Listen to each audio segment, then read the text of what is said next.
Your Eye on Annapolis daily news brief keeps you informed about what's happening in Annapolis and Arundel County and Maryland. Local news, local sports, local events, local opinion, and of course, local weather. Your Eye on Annapolis daily news brief starts now. Good morning. It's Monday, October 11th, 2021. This is Liz Fernay, and this is your Eye on Annapolis daily news brief. Happy Monday. This weekend was a great chance to get outside, giving us near perfect fall weather, and I think I spotted some leaves starting to change. Fall in Annapolis is always beautiful, but here we are. It is Monday, so let's get into it, shall we? The Anne Arundel County Police are investigating a serious accident that injured 4 and left 1 child in critical condition. On Saturday, October 9th, officers responded to Solomon Island Road and Stepney Lane for a reported crash involving 2 vehicles. The child was flown to Johns Hopkins Children's Center, where he now remains critical but stable condition. The crash is currently under investigation by the Traffic Safety Section.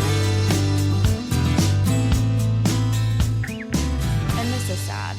In the midst of COVID, Art Things closed down in West Annapolis. In short order, they found a new, albeit smaller, home at Maryland Hall, and we just heard over the weekend that this location too will be closed indefinitely. This really stinks because Art Things was the only game in town for any type of art supplies you could imagine.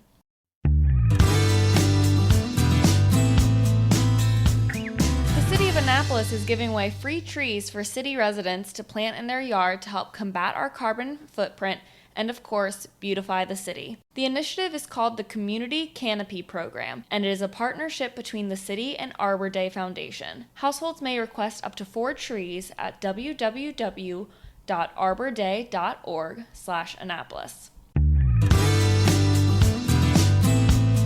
Impact100 Greater Chesapeake has announced its top 4 finalists to receive an $81,000 grant. The finalists for this grant are CHOW, Hope for All, Ballet Theater of Maryland, and Chesapeake Region Accessible Boating. The Impact100 Greater Chesapeake annual member meeting will be held on October 17th, where the finalists will present to the panel and the winner will be announced. Good luck to all the finalists, and thank you for what you do for our community.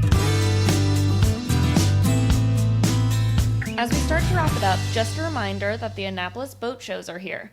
They will be breaking down the Power Boat Show today and setting up the Sailboat Show, which starts Thursday and rolls for 5 days ending on the 18th. Tickets are available at AnnapolisBoatShows.com, and I suggest you get them in advance. But also check out the bonus pod John dropped last week with Sheila, Aaron, and Mark. Finally, I hope you caught the local business spotlight we dropped on Saturday with Patrick from Aerovanti, and check them out at the boat show. And up next week is Dr. Josh Funk from Rehab to Perform. There won't be a Ticket Tuesday tomorrow because John didn't leave me any. Okay, that's it for the news, but at first, a quick thank you to our sponsors for today's daily news brief: Solar Energy Services, the Kristi Neidhardt Team of Northrop Realty, a Long and Foster company, Rehab to Perform, and Scott Gibson for Ward 2. Alrighty, it is Monday, and Ann Alsina from Covington Alsina is here with your Monday Money Report. And as always, George Young from DC MDVA Weather is here with your locally forecast weather report. All that coming up in just a bit.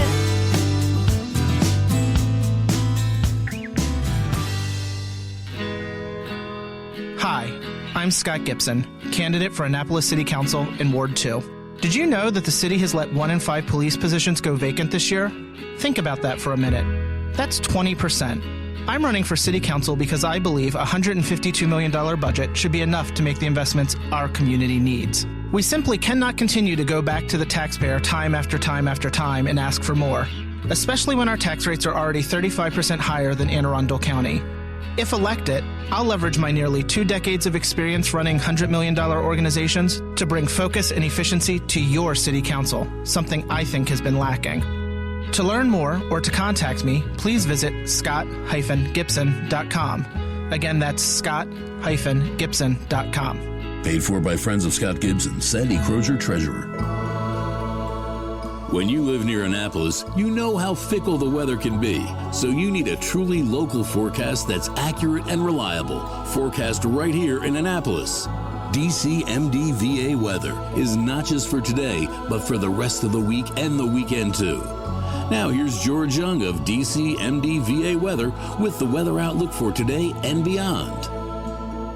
Hey everyone, this is George with DC MDVA Weather, and this is your Eye on Annapolis forecast for Monday, October 11th. It wasn't a bad weekend on the whole for the Annapolis region, and the week ahead should be another fairly good one as temps stay a bit above average for mid-October until maybe next weekend.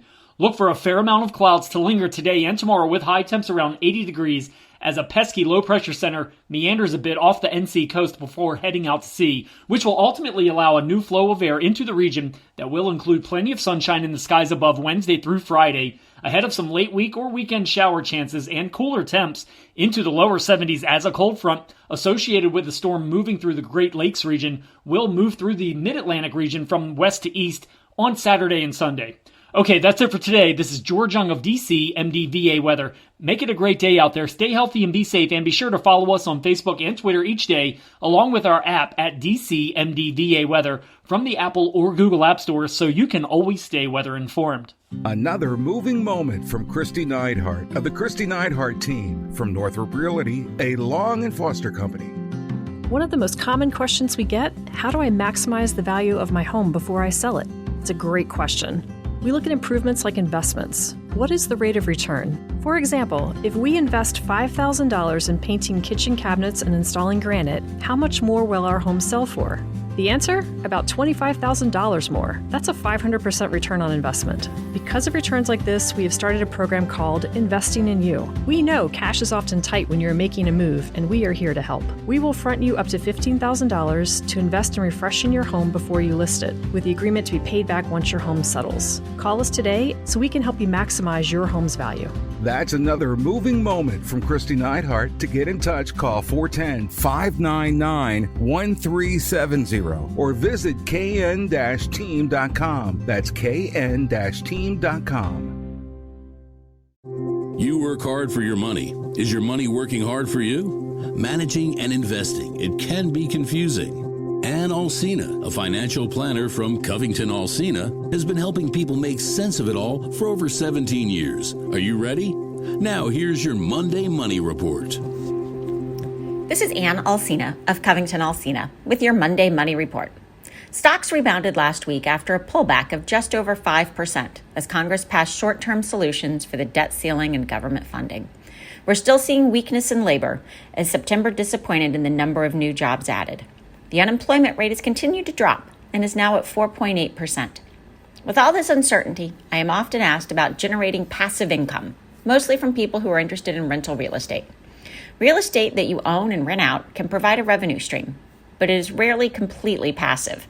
First, buying a new property with the intention of renting it out often requires either a large down payment or the ability to be cash flow negative, meaning you are paying part of the costs each month for several years. If you are renting out a property you already own and have equity in, you can often rent it for more than your monthly costs. But it takes time to be in that position, because initially owning a property costs more than renting. Once you have the property to rent, you need liquidity. If your own dishwasher breaks, you can wait until you have money to buy a new one. With a rental, you need to fix or replace it right away. You also need to be able to cover the monthly costs if you don't have a tenant, or if your current tenant stops paying rent. If you want things to be truly passive, where you just collect a check each month, you'll also need to hire a property manager. Or, to save that money, you're on call for repairs, following up on missed rent checks, managing the move-out process, and finding a new tenant. This is not to say that real estate isn't a good investment.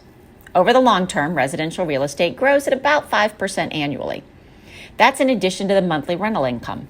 And there may be tax advantages. But it is rarely a truly passive income stream, and liquidity remains a concern. You need to be able to cover your own expenses and the rental property's expenses without any rent coming in. Real estate can be a part of your overall financial plan and a well-diversified portfolio. Like anything else, seek good professional guidance. Your action to take this week is to review your life insurance coverage. A very rough guideline is that $1 million of insurance will provide $40,000 to $50,000 of annual income. Learn more on our website at covingtonalsina.com and be sure to check out our Facebook page for more information.